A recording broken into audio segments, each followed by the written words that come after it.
말씀은 예레미야 20장 1절에서 10절 말씀입니다.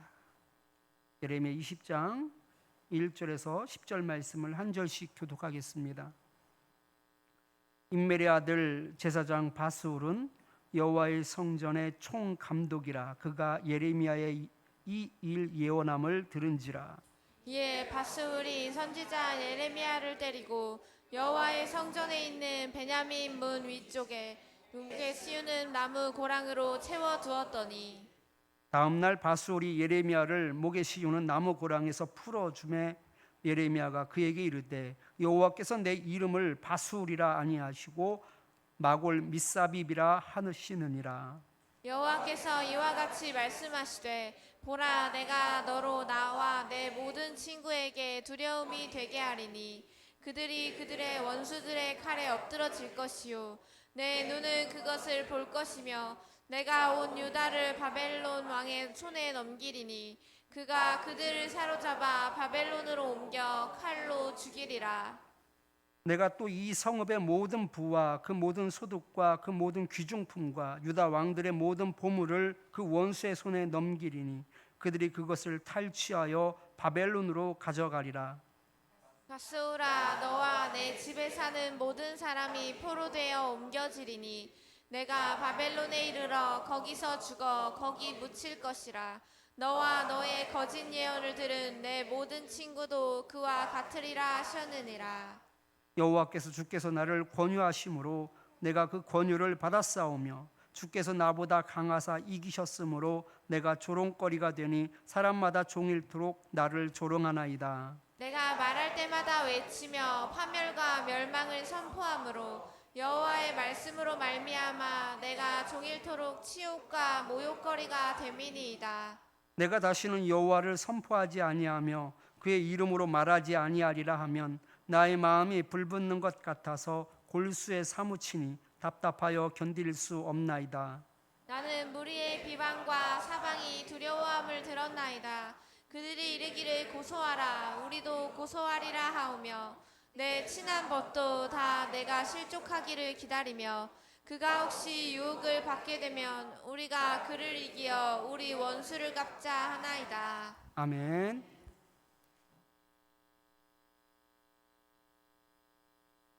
서로 바라보면서 함께 인사하겠습니다. 참 잘 오셨습니다.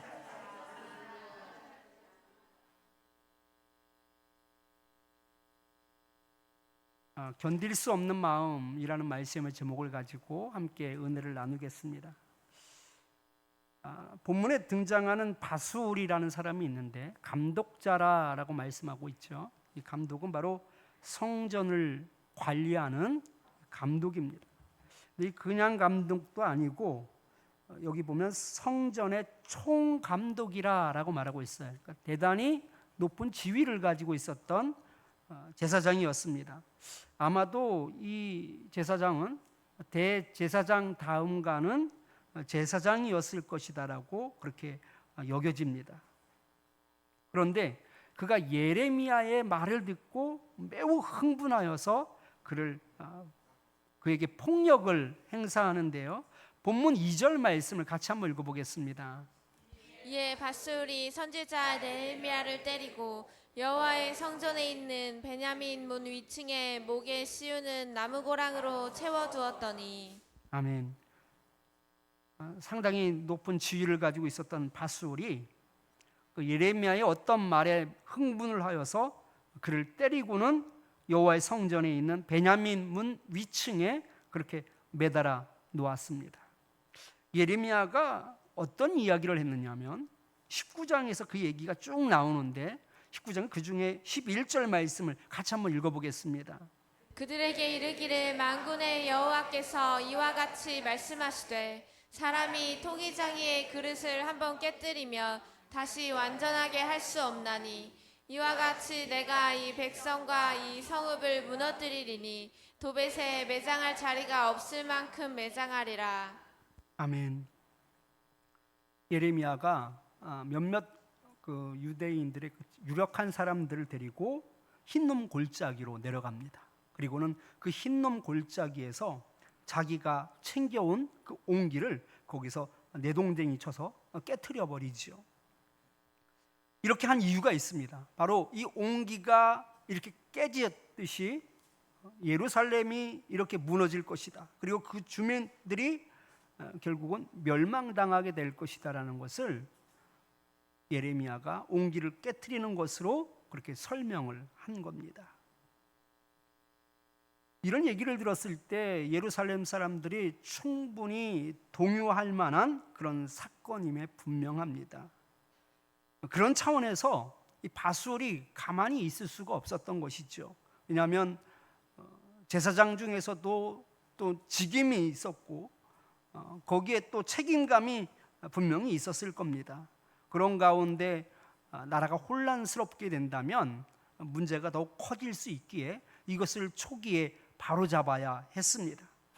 질서를 바로잡는 측면에서 예레미야를 엄하게 다스릴 필요가 있었던 것이죠. 그래서 바술은요, 그 흰놈 골짜기에서 그런 일들을 행했다라는 얘기를 듣자마자 바로 예레미야를 잡아들이고 매질을 합니다. 그리고 바로 성전 문 위에 있는 그 베냐민 문 위층에 그를 그 나무 판자로 그렇게 목을 걸어서 매달아 놓게 되는 것이죠. 이것은 두 가지 의도로 생각해 볼 수 있습니다. 먼저는 예레미야를 말을 듣고 동요하는 그런 사람들을 미연에 방지하기 위해서 의도적으로 매질을 하고 또 그를 매달아 놓은 것이죠. 질서를 또 체계를 유지하기 위한 방법으로 그를 거칠게 다루었습니다. 두 번째 상황은요, 성전이 있는 베냐민 문 위층에 그를 매달아 놓았다라는 것에 우리가 좀 생각해 볼 필요가 있는데요. 성전을 중심으로 이렇게 성전 울타리가 있습니다. 근데 성전 울타리에는 여러 문이 있어요. 근데 베냐민 문이다라는 것은 그 성전 문에서 보았을 때 베냐민 지파 쪽으로 나아 있는 물이 바로 베냐민 문이에요. 그러니까 그 베냐민 문 위에는 베냐민 쪽으로 가는 사람들은 누구나 다 볼 수 있는 상황인 것이죠. 다시 말해서 공개 처형하듯이 모든 사람들이 보는 그 문 위에다가 지금 예레미야를 매달아 놓은 것입니다. 그것도 나무 고랑으로 목을 채워서 놓았다라는 것은 그만큼 그에게 수치와 그리고 부끄러움을 주기 위한 목적이 아주 다분히 있었습니다. 본문 2절 말씀을 우리 새 번역 성경으로 같이 한번 읽어보겠습니다. 예언자 예레미야를 때리고 그에게 착고를 채워서 주님의 성전 위쪽 베냐민 대문 근처에다가 두었다. 바로 베냐민 대문 그 근처에다가 그를 그렇게 가두어 놓은 겁니다. 이 정도면 수치와 그 모멸감을 주기에 충분했습니다. 바술은 예레미야를 조롱하여서 그 예레미야가 예언한 그 말씀까지도 아주 하찮게 만들기 위한 목적이 있었던 것입니다. 예레미야를 때리고 가둔 것이 다분히 의도적이었다라는 것을 알 수 있는 것은요, 그 다음 날 바로 예레미야를 그가 풀어주었다라는 것입니다. 바술은 하나님의 말씀보다 자기의 체면과 자기의 일이 더 중요한 사람이었습니다. 그 나라의 질서와 체계가 더 중요한 사람이었습니다. 하나님의 뜻이 어찌됐든 체제와 안전이 그에게는 1순위였던 것이지요. 그렇다고 예레미야가 밑도 끝도 없이 그 토기를 깨가면서 예루살렘의 그 운명을 토기와 같다라고 말한 것은 아닙니다. 왜 멸망당할 수밖에 없었는지에 대해서 그는 정확하게 설명하고 있습니다. 19장 4절 말씀을 같이 한번 읽어보겠습니다. 이는 그들이 나를 버리고 이곳을 불결하게 하며 이곳에서 자기와 자기 조상들과 유다 왕들이 알지 못하던 다른 신들에게 분향하며 무죄한 자로 이곳에 채웠으며 여러 가지 악을 행하였다라고 말하고 있습니다. 이제까지 계속 알지도 못하는 다른 신에게 제사를 지내고 무죄한 자의 피를 그렇게 흘리는 불의를 행하는 삶을 너희들이 지금까지 살아왔다라는 것을 말씀하고 있습니다.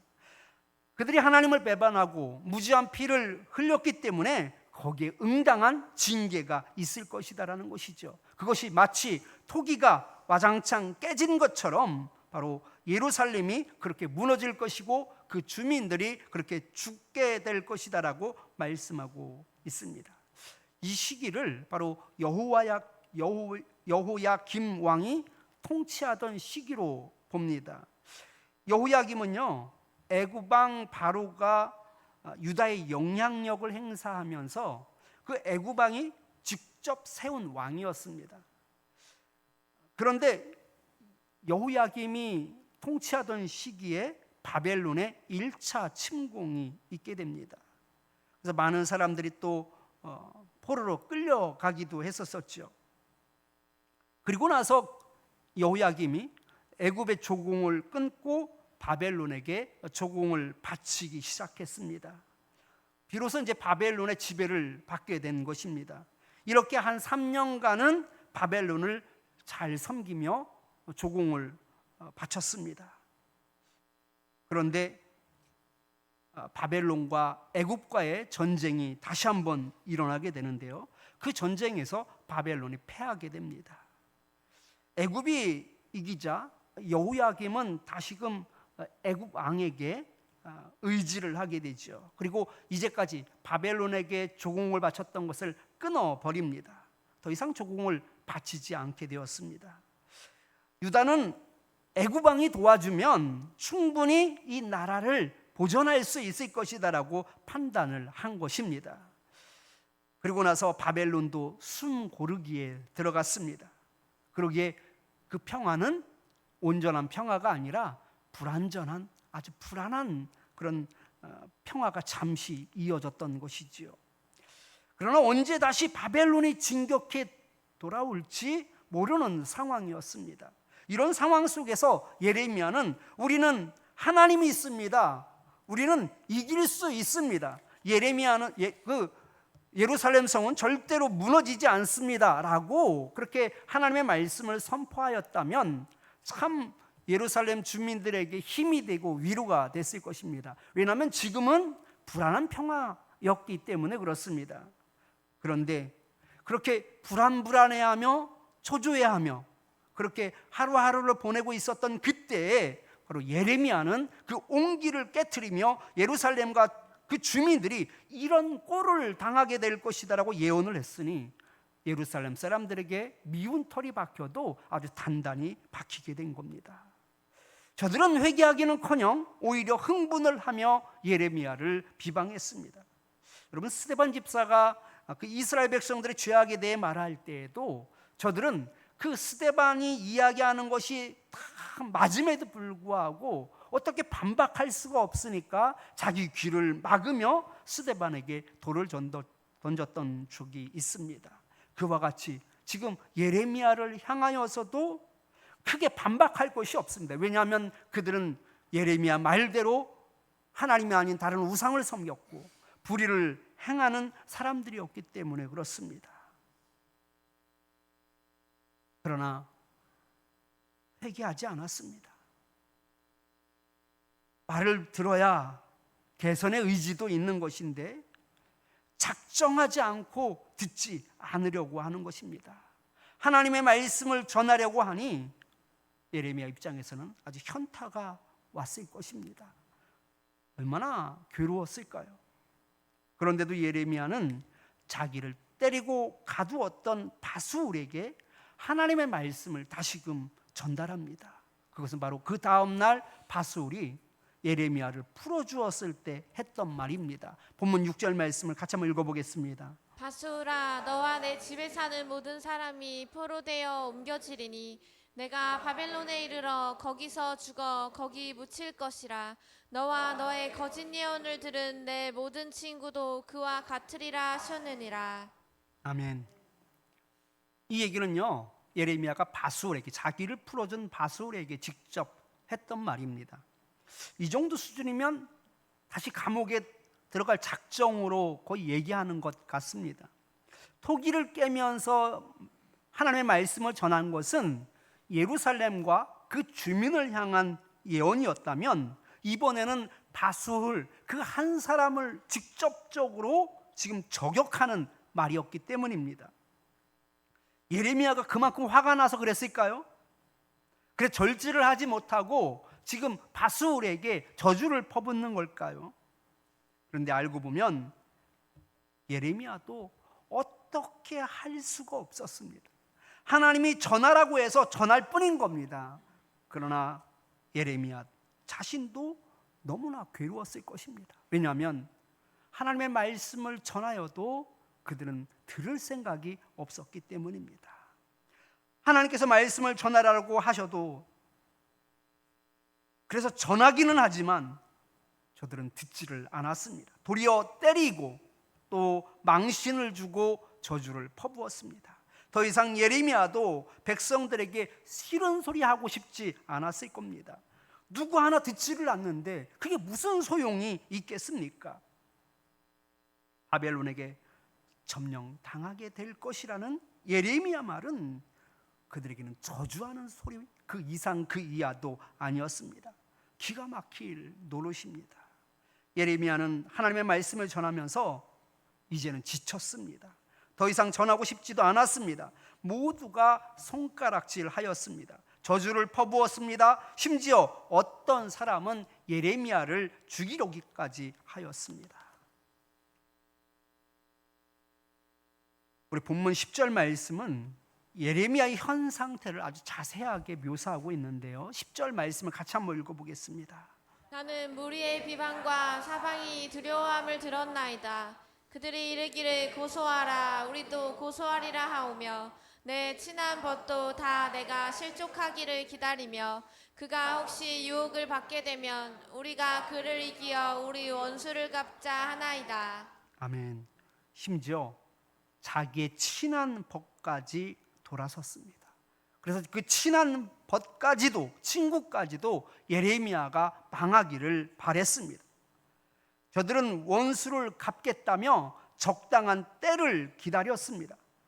그래서 혹시 예레미야가 실수를 한다든지 혹 유혹을 받게 되는 그날이 오면 득달같이 쫓아가 보복을 할 생각이었습니다. 하나님의 말씀을 전하면서도 미쳐버릴 것 같았을 겁니다.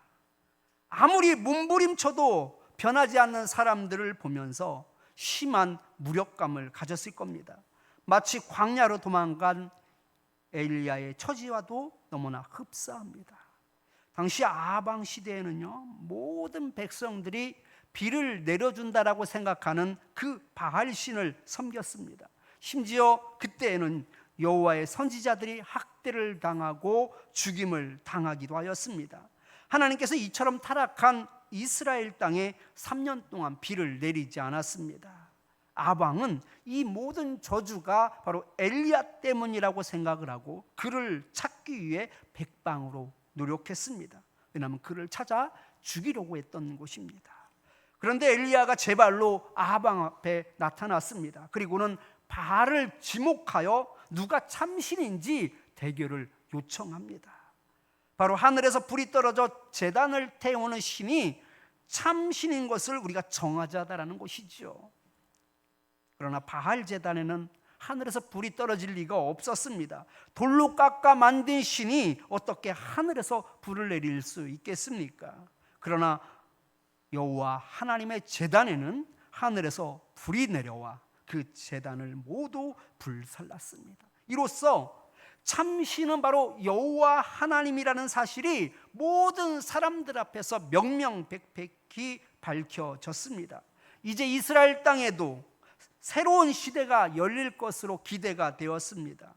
바알과 아세라가 이 나무 토막에 불과한 신이라는 것을 모든 사람이 보았기 때문입니다.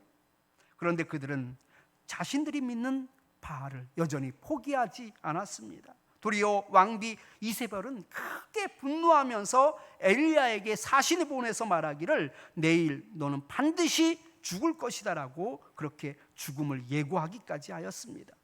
이제는 하나님만을 섬기는 세상이 도래할 것으로 믿었는데 아무리 애를 써도 변하지 않는 그 현실 가운데 심한 무력감을 느꼈을 겁니다. 예레미야도 과거 엘리야가 느꼈던 그 무력감을 지금 똑같이 느끼고 있는 것입니다. 본문 7절 말씀을 같이 한번 읽어보겠습니다.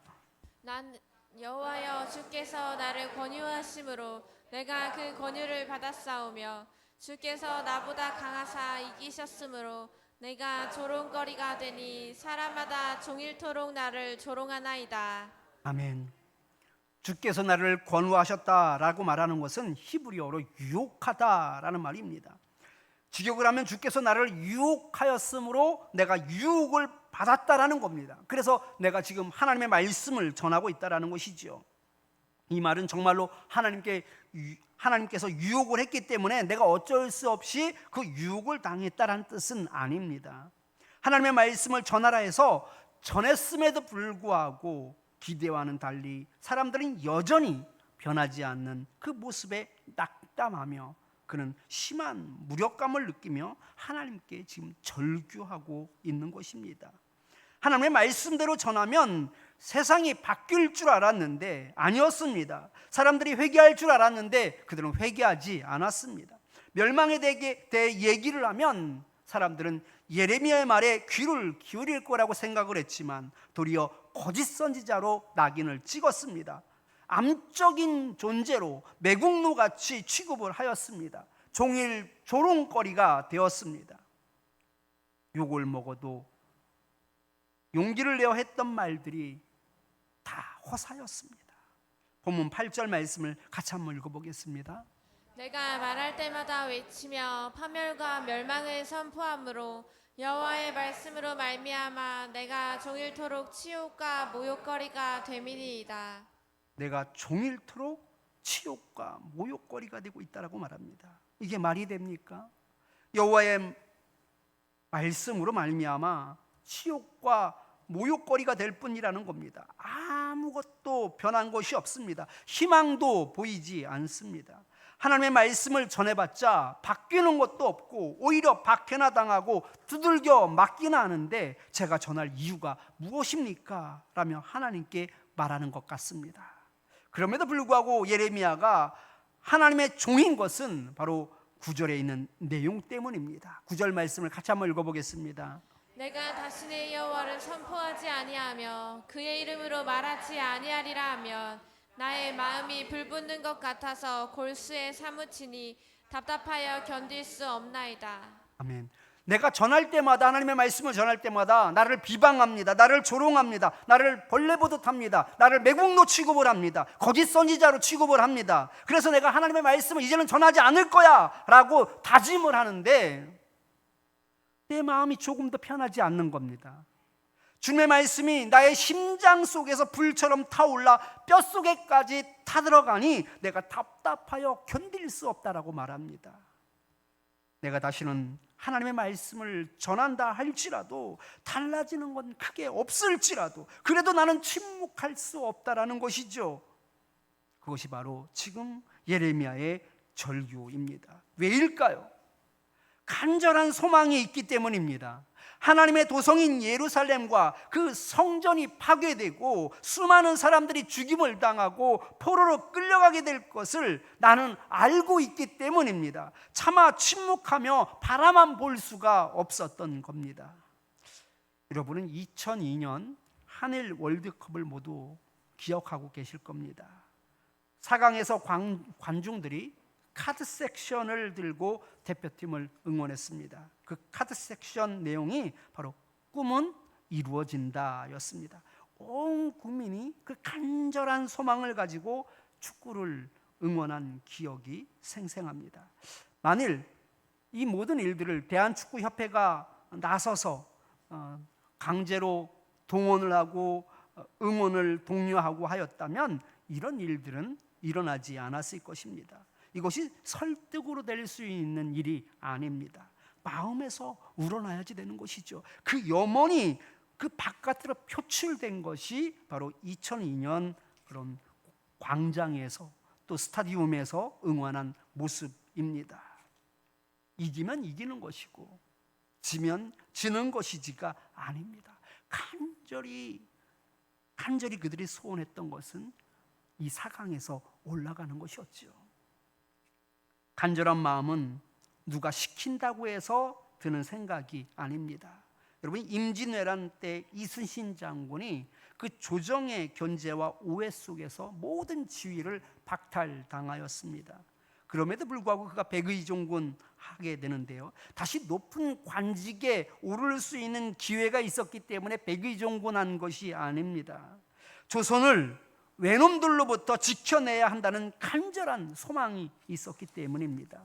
예레미야는 간절한 소망이 있었기 때문에 가장 친한 친구들이 손가락질을 해도, 종교 지도자들이 자신들을 두들겨 패고 감옥에 가두어도 하나님의 말씀을 대언하여 외치는 일을 그만둘 수 없었습니다. 우리에게도 이런 간절한 소망이 있었으면 좋겠습니다. 복음을 전하지 않으면 답답하여 견딜 수 없는 마음이 우리 속에 끌어 넘쳐야 합니다. 불타오르는 그 열정이 우리에게 있습니까? 하나님의 말씀을 전하는 것은 그것이 옳기 때문이 아닙니다. 대의를 쫓아 헌신하는 것이 아닙니다. 죽어가는 저들을 향한 긍휼함이 우리를 움직이는 원동력이 되어야 합니다. 전하면 전할수록 무력감을 느껴도, 전하면 전할수록 현타가 와도 가만 있으려고 하면 불타오르는 마음 때문에 멈출 수 없기를 축원합니다. 이것이 바로 하나님의 마음입니다. 마태복음 18장 2절 말씀을 같이 한번 읽어보겠습니다. 너희 생각에는 어떠하냐? 만일 어떤 사람이 양 100마리가 있는데 그 중에 하나가 길을 잃었으면 그 99마리를 산에 두고 가서 길 잃은 양을 찾지 않겠느냐?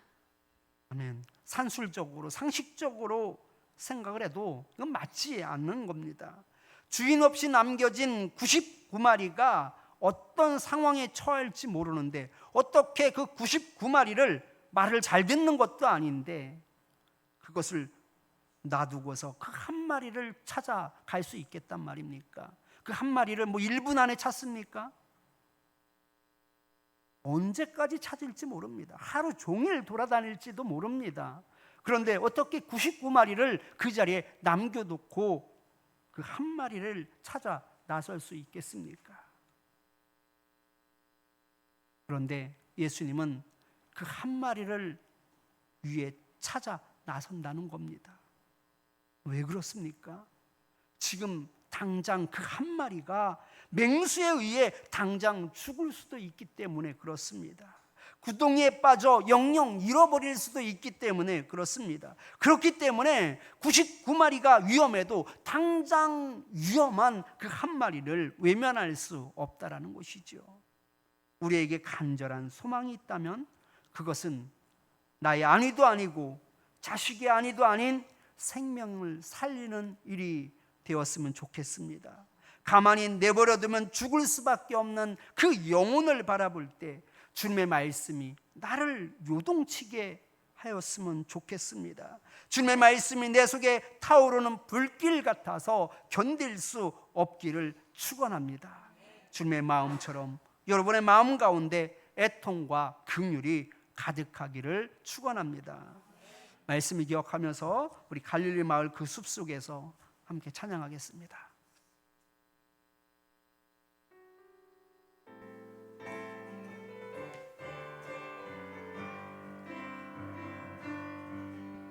갈릴리 마을 그 숲속에서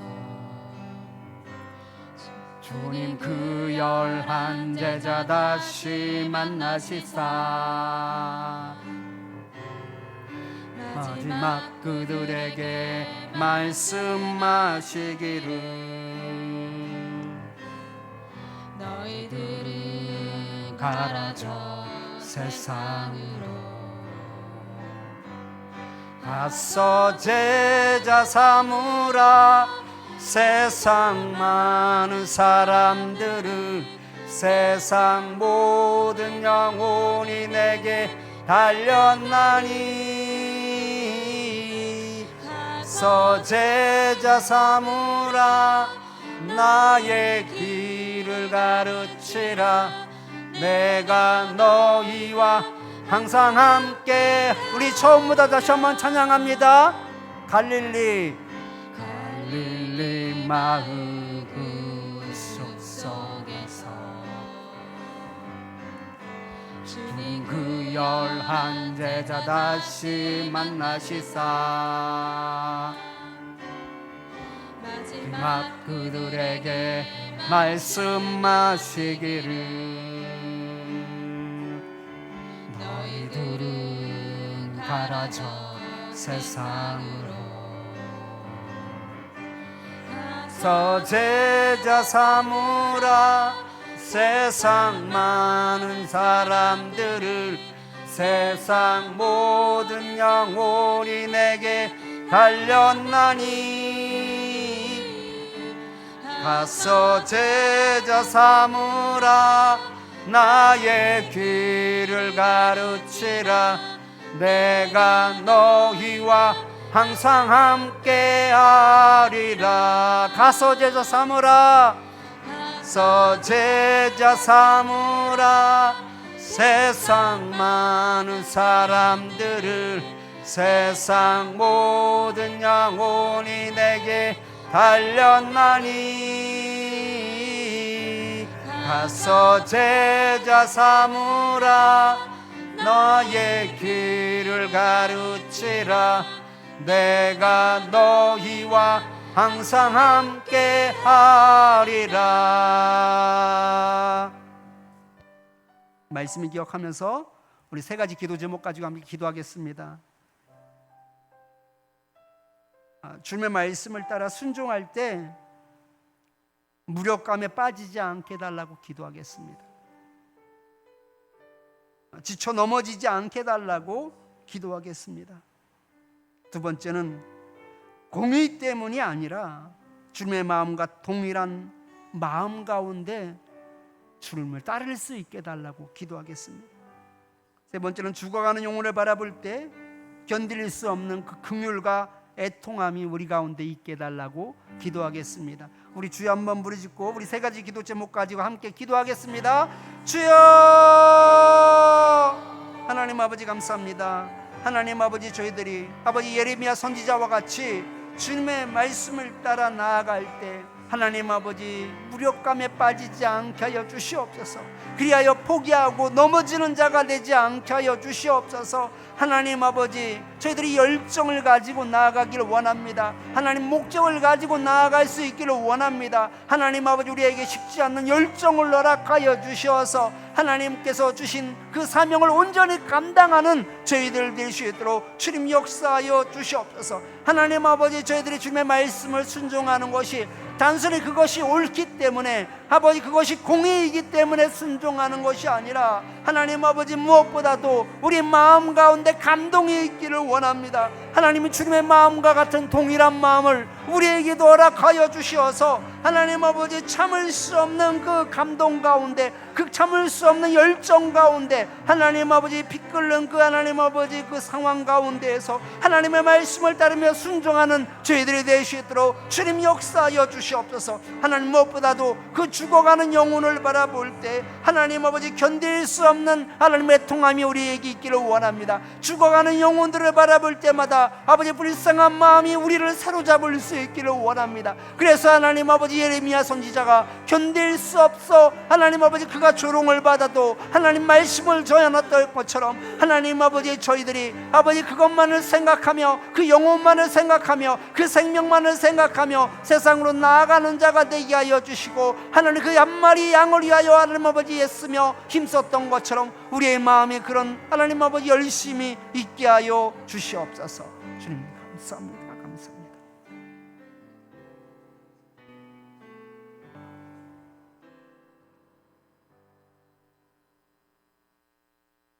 하나님 아버지 예레미야의 형편을 보면 더 이상 하나님의 말씀을 전하는 것은 불가능하였습니다. 무력감에 빠져 자포자기할 수밖에 없는 상황임이 분명하였습니다. 그러나 그는 그 무력감 가운데 다시 일어나는 것을 보게 됩니다. 그에게는 주님의 마음과 같은 동일한 심정을 가지고 있었기 때문임을 보게 됩니다.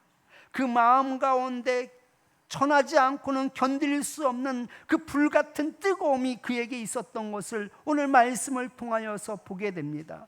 하나님 아버지, 저희들에게도 이와 같은 마음을 허락하여 주시옵소서.